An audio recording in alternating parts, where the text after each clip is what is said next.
আমার মাদ্রাসায় এক বাচ্চা মানুষ পড়ে, বয়স বেশি না, মাত্র 9 বছর বয়স। তে মারা যাওয়ার পরে আমরা 10 জন ছাত্র লইয়া তার দাদার জানাজার নামাজে গেছি, তার নানার জানাজার নামাজে। আমরা কইলাম তার নানার ওসিয়ত ছিল তে যেন মাদ্রাসায় ফিরা তার নানা জানাজা পড়ায়। তার বাপে হুজুর কিতা, হুজুর তার এত ছোট মানুষ কেমনে পড়াবো জানাজা? আমি কামনে দেখেন হুজুর, আমি চাইছিলাম পোলাটারে ডাক্তার বানাইতাম, তার নানায় না তারা জোর করে তার নানার বাড়িতে না মাদ্রাসায় পড়াইছে। এই পোলা কেমনে পড়াবে এটা কি বলেন?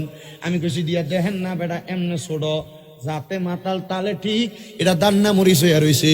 পোলা 7 পাড়ার হাফেজ সাহেব, পোলা যখন জানাজার নামাজে দাঁড়াইয়া গেছে, আল্লাহর কসম জানাজার নামাজটা শেষ করার সাথে সাথে তার আব্বাই আমার ফাঁটির ভিতরে আঞ্জা করে ধরছে।